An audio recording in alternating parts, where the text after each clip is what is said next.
आपका यूनिक प्रज्ञान यूट्यूब परिवार में मैं प्रज्ञान सर हार्दिक स्वागत करता हूं, वंदन करता हूं, अभिनंदन करता हूं।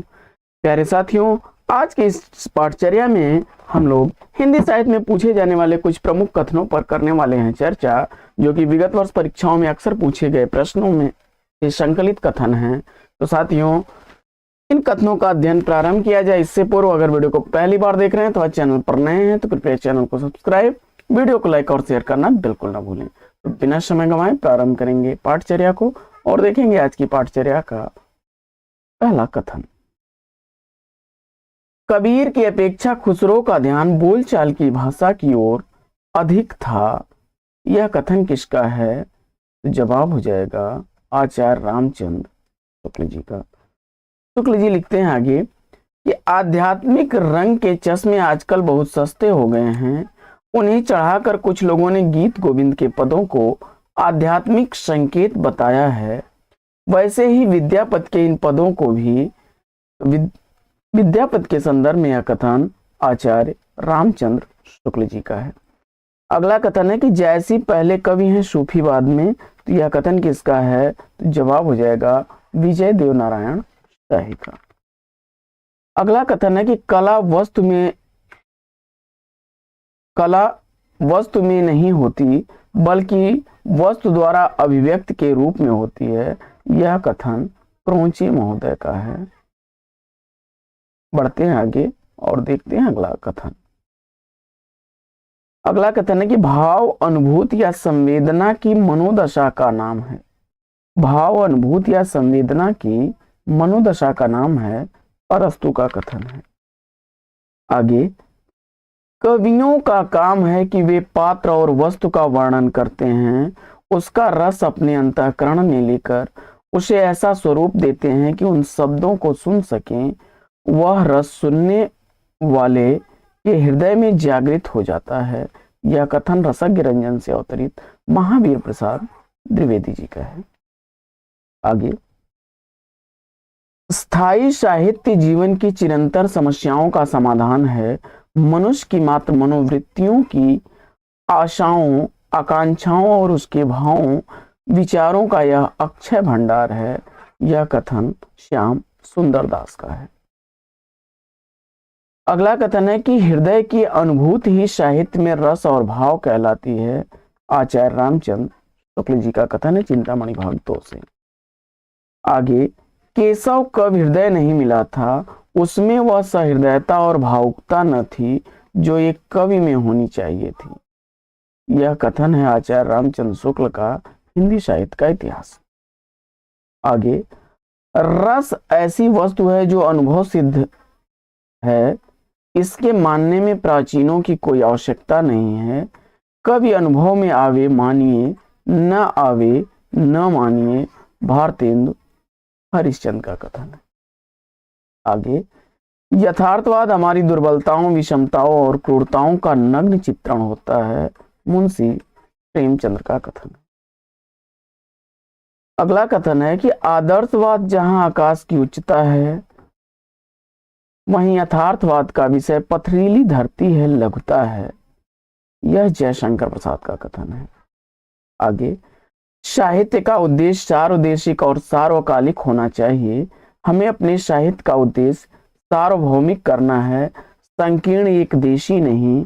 यह सूर्यकांत त्रिपाठी निराला का कथन है। आगे, मनुष्य की सीमित बुद्धि के बाहर मानव के चेतन तत्व से संबद्ध ज्ञान की सीमा से परे कोई भी शक्ति है जिससे समस्त श्रेष्ठ शासित है। यह साहित्य के सिद्धांत व स्वरूप से अवतरित भगवती चरण वर्मा का कथन है। आगे, कवि जहां जैसा भाव अभिव्यक्त करता है वहां हमारा हृदय भी वैसा हो जाता है। कवि की अनुभूति ही हमारी अनुभूति हो जाती है। हमारा साधारणीकरण कवि की अनुभूति के साथ हो जाता है। रामदहिन मिश्र जी का कथन है काव्य दर्पण से।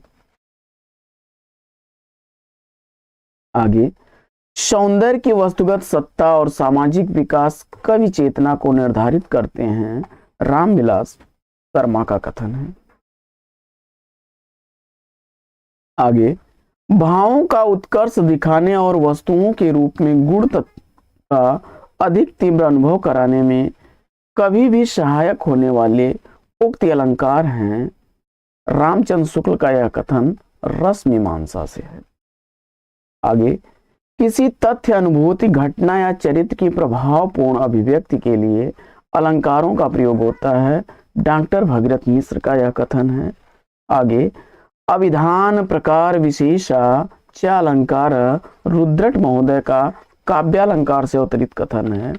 आगे, काव्य वह गुण है जो हृदय में अलौकिक आनंद व चमत्कार की सृष्टि करे। श्याम सुंदर दास ने साहित्यालोचन में कहा है। अगला कथन है कि जब मनोभाव शब्दों का रूप धारण कर लेता है तब वही कविता कहलाने लगती है, चाहे वह पद्यात्मक हो या गद्यात्मक।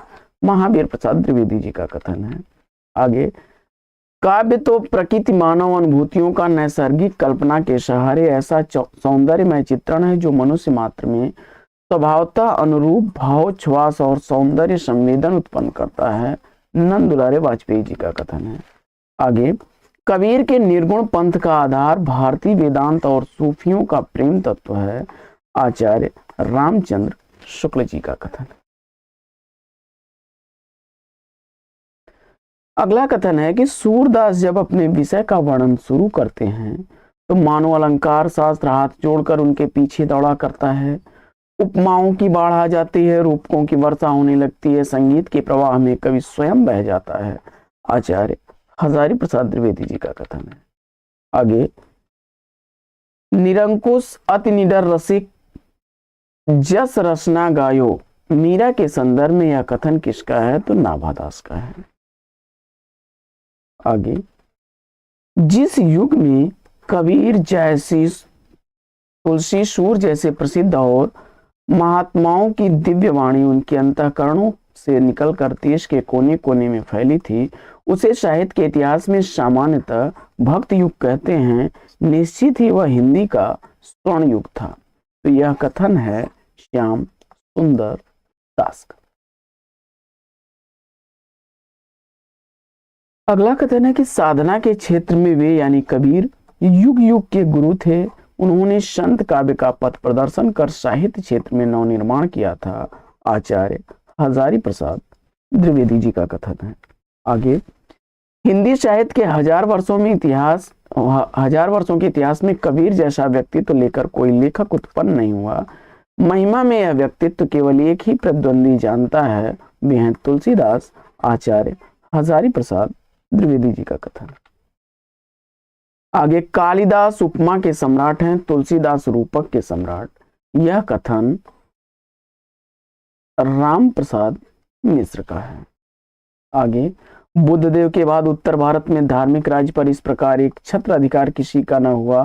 तुलसी के संदर्भ में यह कथन किसका है? तो जवाब हो जाएगा आचार्य हजारी प्रसाद द्विवेदी जी का। यदि प्रबंध काव्य एक विस्तृत वनस्थली है तो मुक्तक एक चुना हुआ गुलदस्ता। यह कथन आचार्य रामचंद्र शुक्ल का है। आगे, रीत का सम्यक प्रवर्तन केशवदास द्वारा भक्ति काल में ही हो गया था। यह विश्वनाथ प्रसाद मिश्र का कथन है।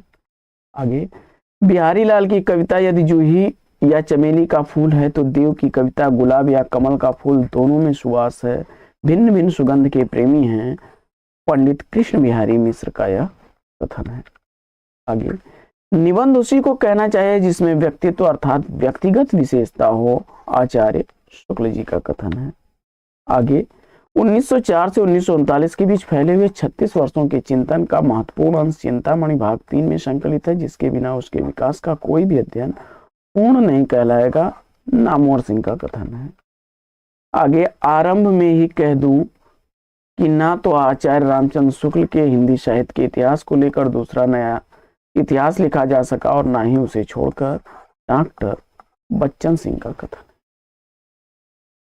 आगे, जब रचनात्मक साहित्य पुराने पैटर्न को तोड़कर नया बनाते हैं तो साहित्य के इतिहास पर वह क्यों न लागू हो। यह कथन बच्चन सिंह का है। आगे, नया पैटर्न बनाना खतरे से खाली नहीं, नया इतिहास लिखने के लिए खतरा उठाना होगा। यह भी कथन बच्चन सिंह का है। आदिकाल नाम भ्रामक है, इसे बाबा आदम के जमाने का आभास होता है। यह कथन डॉक्टर बच्चन सिंह का है। और अब अपभ्रंश को कोई पुरानी हिंदी नहीं कहता, यह भी बच्चन सिंह का कथन है। और अगला कथन है कि प्रामाणिक रूप से 3 ही बोलियों का उदय देखा जा सकता है, मैथिली, अवधी, खड़ी बोली। पहले के प्रयोक्ता विद्यापति, दूसरे के मुल्ला दाऊद और तीसरे के अमीर खुसरो हैं। डॉक्टर बच्चन सिंह का कथन है। अगला कथन है कि प्रयोगवाद दृष्टिकोण का अनुसंधान है, केसरी कुमार का कथन है। तो साथियों, आज की इस पाठचर्या में लेंगे यहीं पर विराम। वीडियो अगर अच्छा लगा हो तो लाइक और शेयर कर दीजिएगा। चैनल पर पहली बार होंगे तो चैनल को सब्सक्राइब कर लीजिएगा। फिर मिलते हैं आपसे अगले वीडियो में एक नए प्रकरण, एक नए टॉपिक, एक नए अंदाज में। तब तक के लिए लेंगे आपसे विदा। आपका जीवन मंगलमय हो। बेस्ट विशेष बेस्ट ऑफ लक। जय हिंद।